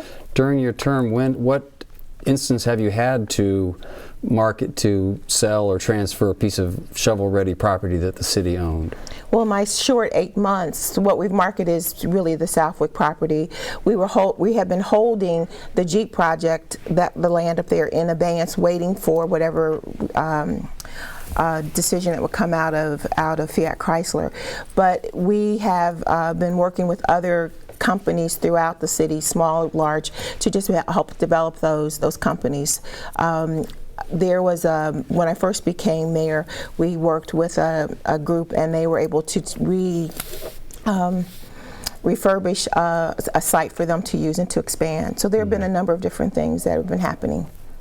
I'd like to know whether Mayor Finkbeiner feels schooled at all on the issues of real estate when you see how some of the things that the city went into have turned out. I do. You're not surprised by that. Not at all. Let's hear it. Downtown property. Okay. When I became mayor, the Hillcrest was vacant. The Commodore Perry was vacant. The old Toledo Trust building was vacant. The Lamson's building was vacant. LaSalle Apartments was vacant. And the Hillcrest. All those were tall, vacant buildings. We've got the Spitzer Arcade downtown to deal with, and right across the street, the old Fifth Third. Let me stay on track here. They're all filled up today. Okay. And that brought 2,000 plus other men and women to downtown, well, including, there's 2,000 plus men and women now living in downtown Toledo. The Warehouse District is alive, Adams Street is alive, the Uptown neighborhood is alive, and I don't believe ProMedica would have been the least bit interested in coming downtown if all those tall buildings were vacant today. We got to deal with the ones that are vacant, and we will. There's a trend moving toward downtown Toledo. Now, do I wish that a lawyer or two had written a little bit a tougher language in there? Yes, and I'm not passing the buck because ultimately it's the mayor's responsibility. But I do wish that that there had been a little tougher language in there. But nonetheless, downtown is gaining strength every day as a result of those buildings. And along came Fifth Third Field, I might add in there. Now, Jeep. Yesterday we had commitment from Chrysler that they would build here if we could find the plot of land in the city that was buildable upon. That required us to acquire some homes and some commercial buildings. We did. Mr. Nader took us to court. We won the lawsuit. I think we did the right thing. Today, it'd be easy for me to second guess Mayor Collins, his successor, Paula, Matt Sapara. I'm not going to do it. I think they were looking at, could we possibly use this land to further entice them? Maybe we could have been a little bit more demanding of some degree of greater communication with them, but ultimately that land is very valuable sitting where it is, and the city will get its money back on it, so I'm not going to second guess that. Finally, one government center. I do not support the city acquiring one government center. I'm pretty adamantly against that. Our track record of taking care of property is not quite as good as the private sector, and I would prefer to, or the state in this case. And last but not least, the Marina District. Ultimately, I think we, the city, have done an excellent job of prepping a very polluted piece of land and preparing it for development. And as ProMedica moves on the West Bank, people will look at that site and see the ProMedica developing. I think we're going to have interest in that Marina District of ours, including the road that goes right through the middle of it. The road actually goes to the Great Lakes Museum now. So rather than saying it goes to nowhere, it actually goes someplace. Although there is access off of Front Street, and that's where the entrance sign is. That is true, but I just want you to, we talk about the road to nowhere, but it's going to be, I agree with Cardi that it's going to go somewhere, and it's going to be, that property is going to be prime. I wanted, he mentioned Spitzer, and that's a prime example why you need to have control over the city, or public entity needs to have control over a building. We don't have control over that building. Land Bank was trying to get control over it, and it is sitting there, a priceless jewel that we need to be able to develop and to get our control over it and to help. And because it's owned by an out-of-state company owner who flies in at the shore at the 11th hour and rescues that from out of our hands, it sits there. One of the prime focal points that I want going into the next 2 years is to be able to develop that corner of Huron and Madison, because that is the center of downtown that we have to set our sights on to go after. We also have to remember that while we had to give no reason for Fiat Chrysler to go someplace else. We needed to make sure that the men and women who worked at Jeep would continue to be working there. And so we always have to put ourselves in a position of someone not being able to tell us no. Well, my question was, I totally understand the having property available if Jeep needs to expand. My question was really why it had to be purchased to where now you own it, and as far as we know, they're not going to even need it. Now maybe they will need it. I think they're going to. Why buy it? Why not option it? Why wasn't option an option? We bought it because we wanted to be able, number one, like I said, to be able to control it and to clean it up. And in order to get some of the dollars necessary to clean it up, it had to be in public hands. So it's important that we make sure that we have, as I said earlier, every opportunity for Fiat Chrysler to stay in Toledo and not to give away the farm, because we have not. We have, at the end, we have residual property that we are marketing, and if it doesn't go to Chrysler, it'll go to someone else. Okay. Mayor, is there a backup plan in case Chrysler does not in the end? And that backup, I don't mean to cut you off, but that backup plan right now is that we are actively looking at marketing that property. If someone comes in today and says we're looking at property, acreage, whatever we need for that site, we're going to talk to them about it. We're not going to say we're going to still hold on and wait for something else to happen. And that's where our ability to be agile and to be competitive with green fields that are surrounding us is so important. Could we ask Ms. Collins to comment on real estate, and specifically the Marina District. You said you were going to buy it And back. I'd like to comment on all of those, if you don't mind. Could I start with Chrysler, since we were just talking about it? We know that the auto industry operates with a campus kind of plan now. So I think it was a good backup plan that whatever we do is probably likely to be auto industry there, and we might have different suppliers. So I think that was a good decision. I'm not sure why it wasn't optioned. It might not have been possible.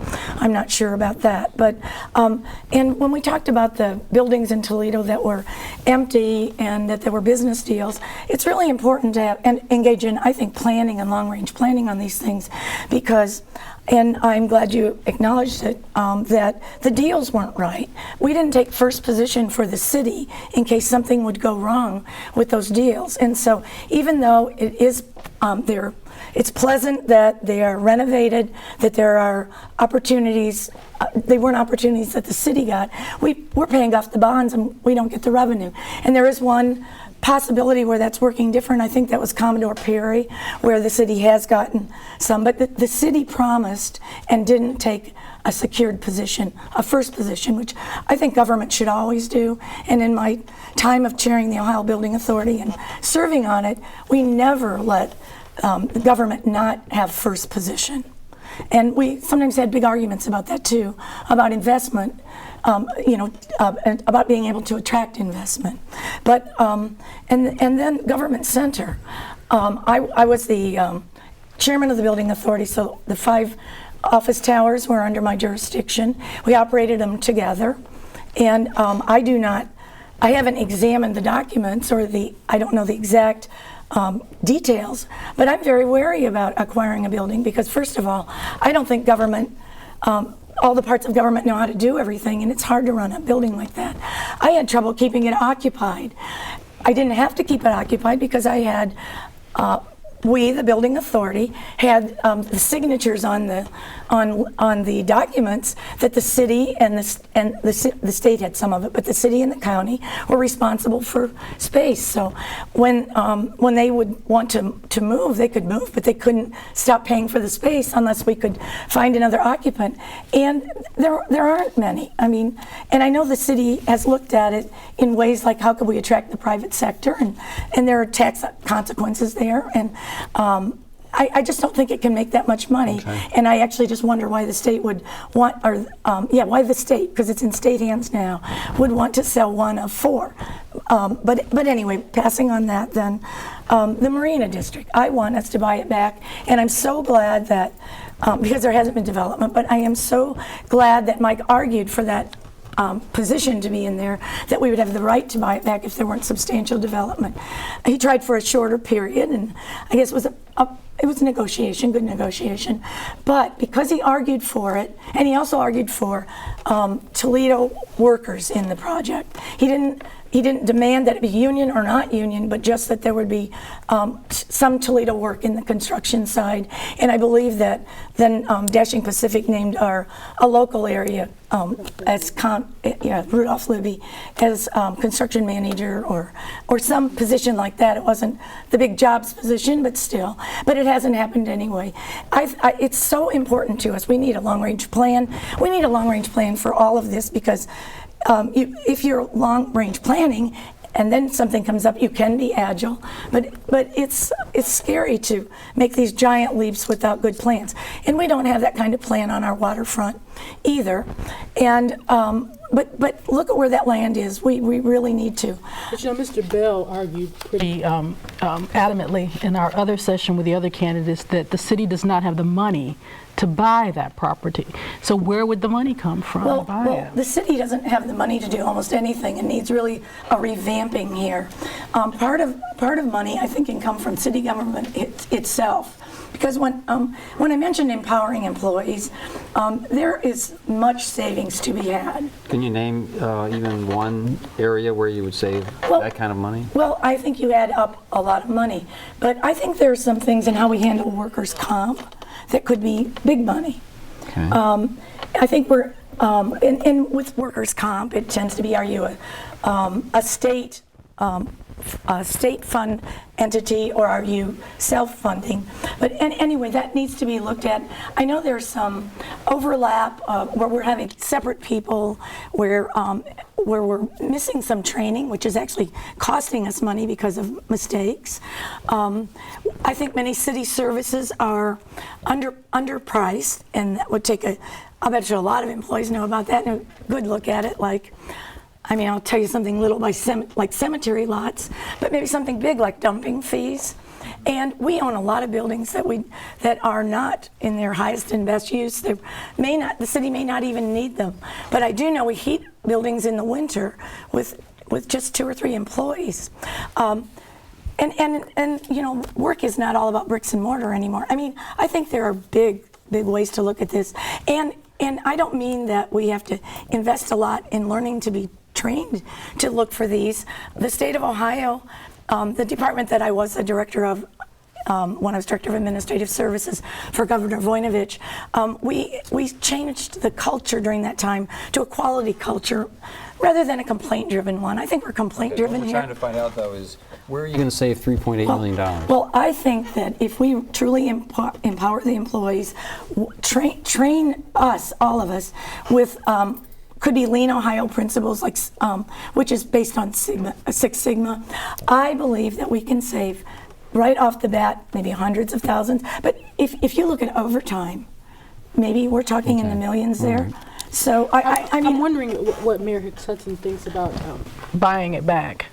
Oh, we can't afford to buy it back, but what we are doing, and we will continue to do, is work with the owners, if they're not going to develop it, to work with them to find another entity that would be interested in purchasing that property to develop it.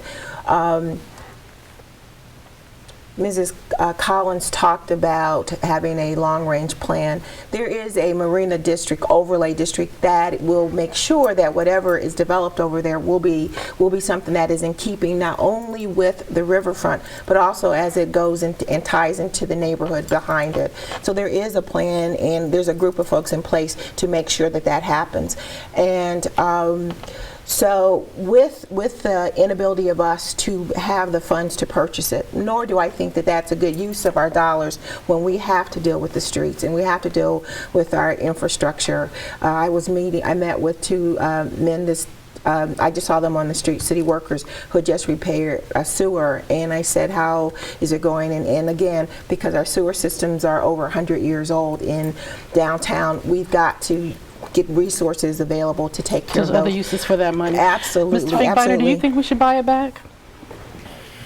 As I indicated in, I think, the print journal yesterday or today, I want to consult with realtors and developers on that subject before I make a decision. It's 11:59 on December 31st. I, like you, question where that money would be coming from, frankly. I will say this, though, and everybody please heed this.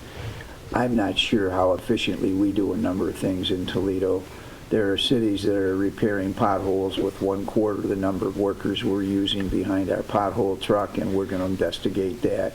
I don't want anybody to lose a job because of efficiencies, but I know we have nowhere near the number of people working at the Chrysler Jeep plant site that we had back when it was at its peak because of all of the modern conveniences, robots and technology and so forth. And the city needs to study how it can be made as efficient as humanly possible. A lot of the cities you wrote about, Keith, have done that, and I believe there is potential for savings to be enacted in the upcoming year with a first-rate efficiency study done very early on, if I'm fortunate enough to be elected mayor. Can I talk about where we would get, if we were to sell some of this property, we should be putting it in a fund for buying other property, such as the Marina District, if we would decide we wanted to do that.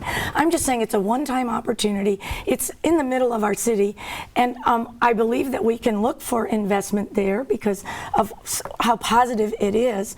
And there was more interest than just Dashing Pacific at that time. So honestly, I would revisit that first, but I just wouldn't let it go because it's the one-time opportunity for 1 year. It starts in, I think it starts July 1st or June 31st. So there's some time yet. it. But you know, I think that when we sell property, that money may be needed to leverage property that we should have. Okay, we're in danger of spending the whole hour on real estate. But it's very important. Before we move off real estate, just one, I want to give Mayor Finkbeiner the opportunity to address the ProMedica situation. In your mind, you had some reservations, significant reservations about the project. In your mind, is that a done deal? Is that over with? Or if you were elected mayor, would you renegotiate? Would you revisit the thing? The mayor just dropped back in her chair immeasurably. I noted out of the corner of my left eye when you brought this. Very simply, ProMedica is a great shot of a positive vitamin in the arm of the Central Business District and not only the West Bank but the East Bank of the Maumee River.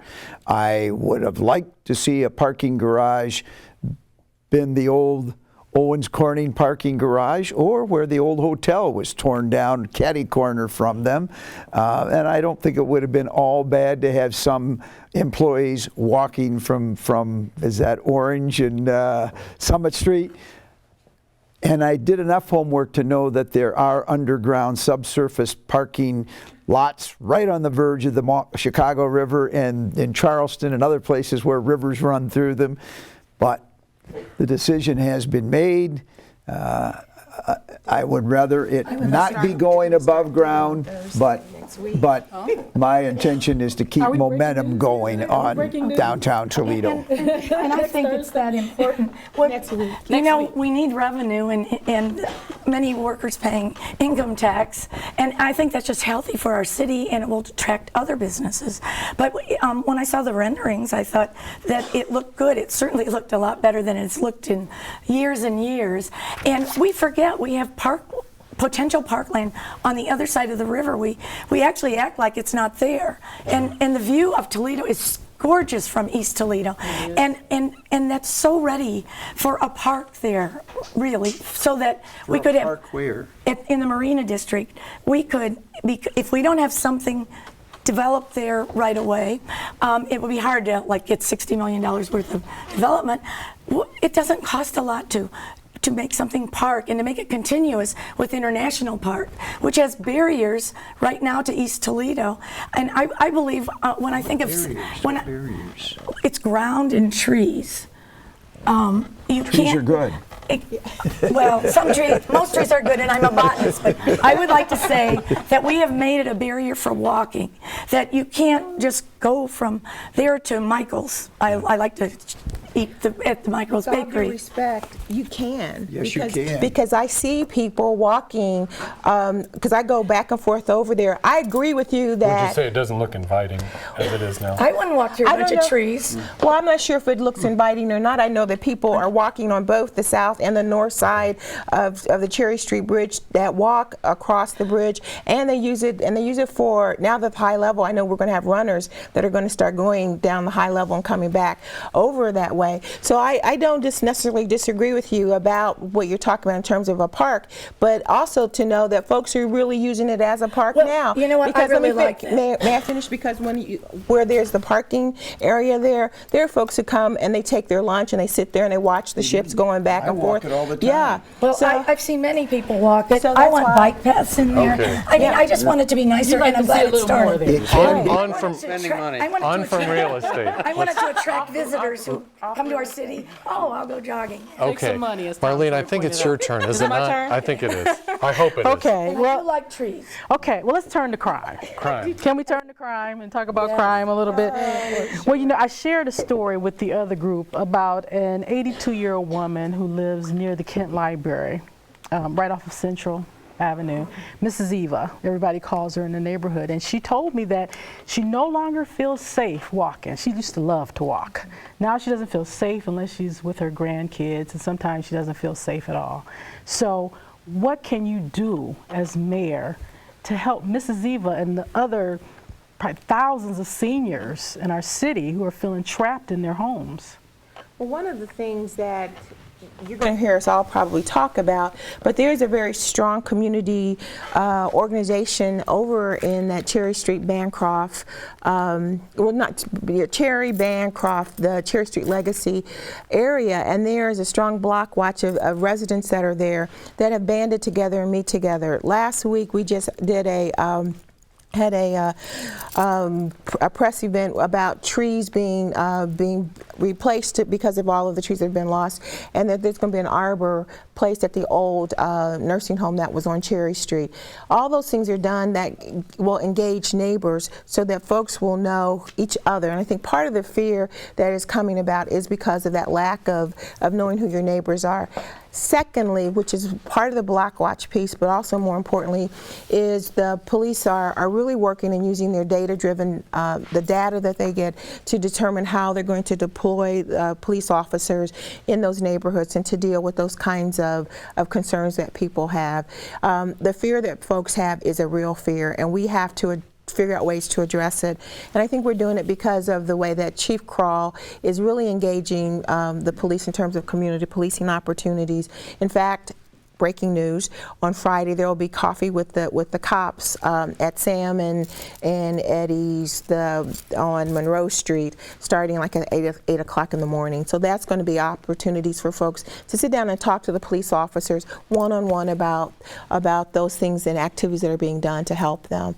You know, it is a thing where it's going to take all of us, not just police, not just block watch, but every one of us looking out for one another and reclaiming our neighborhoods, because I live not too far from where you're talking about, and I hear the gunshots as well.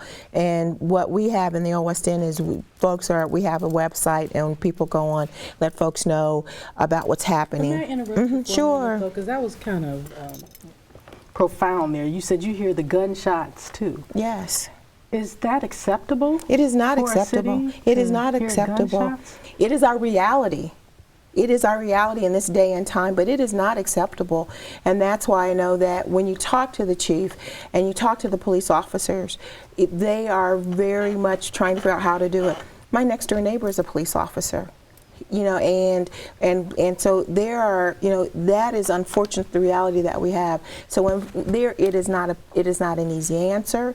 And we've talked about different things, such as making sure people have jobs and other things like that. But we have become, you know, I don't sound philosophical, but we've become a more violent society.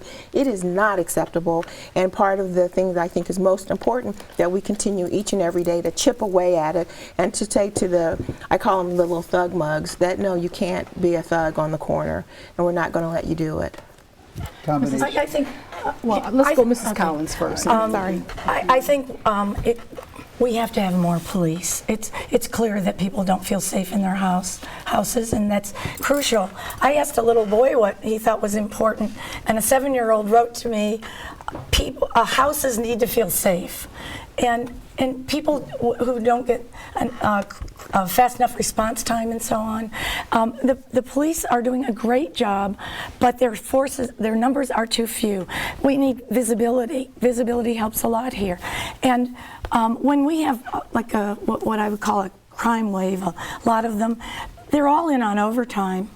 And we need to take some of that overtime money and put it to permanent positions. But part of it is block watch, and part of it is having everybody know we're all in charge to some extent of our own safety and security. The community policing model is great, and the beat integrity that Mike reintroduced when he was mayor that's really working too, where we see police walking in the street.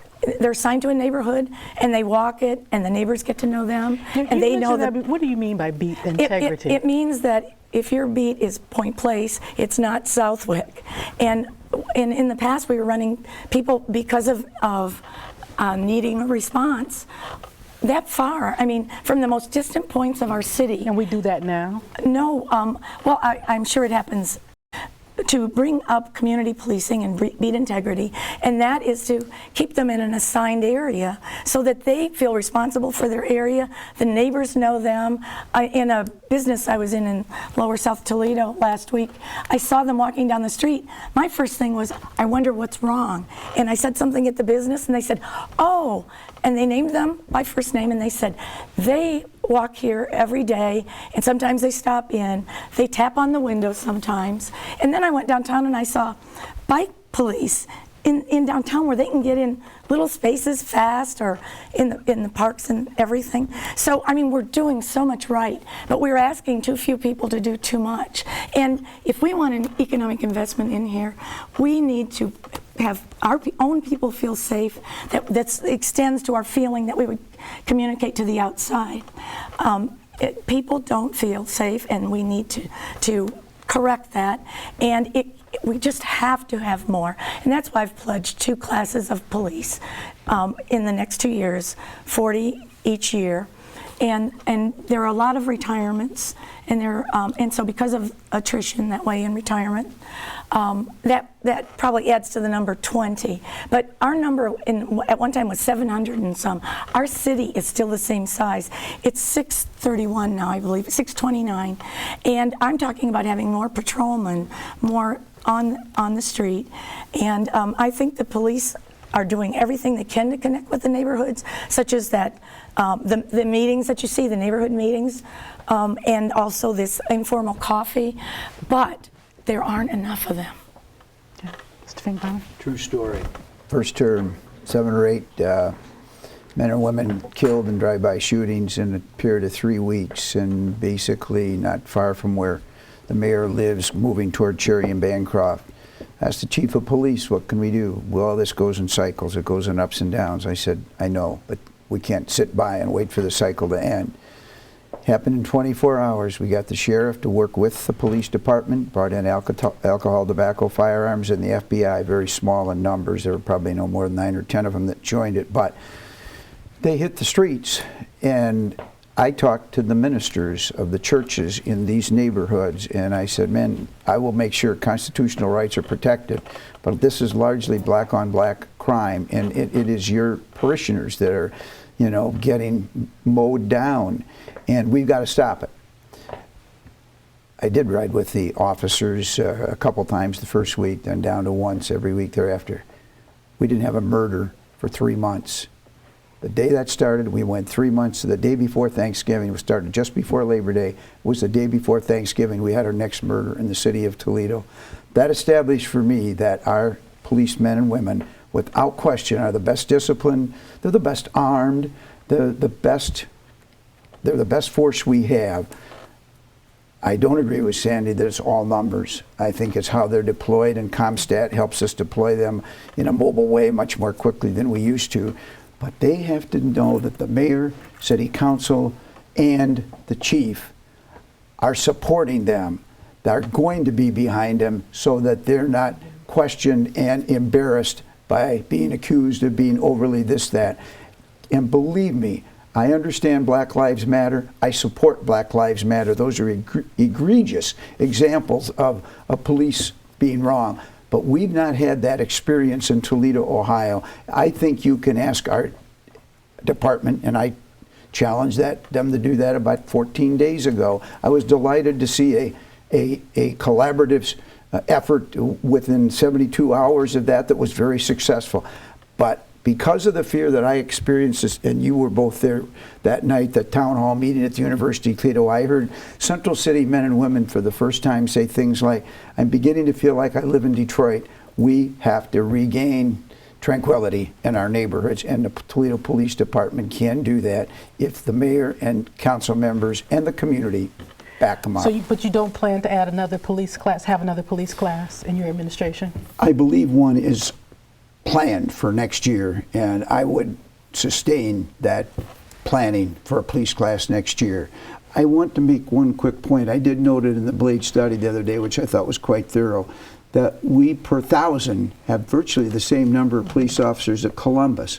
Columbus has a whole lot more tourism than Toledo does, and they have a major university that from time to time, at least football season, requires them to move in rather quickly on Saturday nights. And so they have a lot of crime there as well. So I feel like, yes, we certainly need to maintain the level that we're at, but I do not think that we're solely going to solve this problem. And one final thing, I hired gang members. I went right to them when they were giving us a problem, and I challenged them, this was the summertime, that I would find them a job if they would stop what they were doing. I was shocked. The follow-up meeting, 30 showed up. We hired those 30 to paint houses, to paint over graffiti. I still bump into them on the streets of the city. Twice during this campaign I bumped into them, and they were thanking me for giving them that opportunity. They said, I haven't been in trouble since. I'm not sure that's 100% true, but by goodness, they felt grateful that somebody, the Chamber of Commerce and our mayor, needs to lead an effort for many more summer jobs than we're presently providing for young people, and make those gang members one of the targets of a job. Can I just kind of respond a little bit? Yes, there is plans for in the 2016 budget for another a class of about 50 in the police class. Secondly, after this last spate of shootings, I met with the chief, and his top administrators met with not the ministers per se, but with the men, and primarily men, who engage almost on a daily basis with folks who are part of these groups that are these gangs that are doing the shooting and the different things like that. And it is somewhat cyclical. But more importantly is that we are doing things. Last week there was a pretty nasty group of folks that were arrested, and that took a joint effort between TPD, the U.S. Marshals, and the U.S. Attorney's Office. That indictments were given, and 9 people were arrested and charged with these charges. And they're going. In fact, when we left the forum this morning, I saw U.S. Marshals looked like they were executing a warrant as I was leaving. So there is activities going on. It's just that it's not up in front. And one of the things in talking, because I live in this community and it is not acceptable, there are people who are not afraid and who are very much taking back their neighborhoods and are not saying we're just going to allow anything to happen. I've worked with too many community organizations that were Black Watch, not Black Watches, that have come together, provided opportunities for young people to work, provided opportunities for young people to get some training and to be valued. And those are things that are happening on a very small basis. The Junction Avenue project, that's one example that I can talk about from the beginning until today at the things that they are doing in terms of that neighborhood. Because the very first time I met with them, I was hearing exactly what you were saying. Folks were afraid to go into their neighborhoods. Folks were afraid to do a number of things.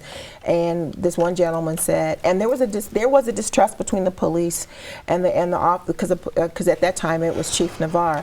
And he said, well, folks will talk to us about things, we would be more willing to engage with them.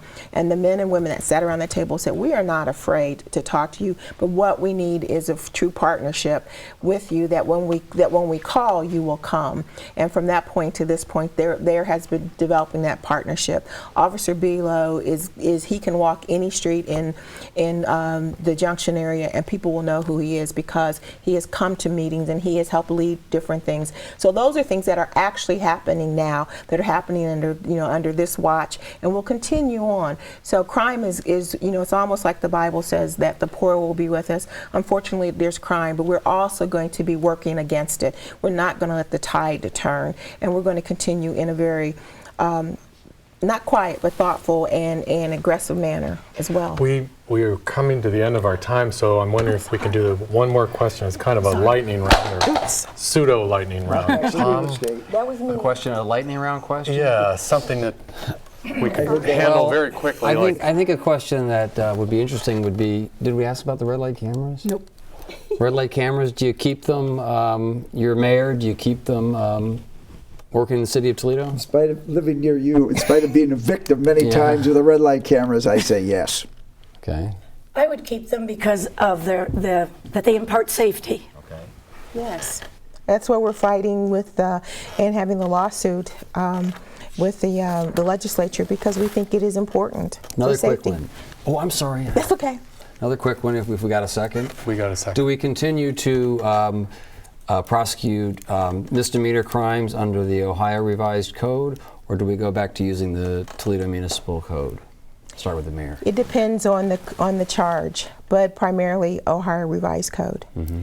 Ohio Revised Code. Okay. Ohio Revised Code.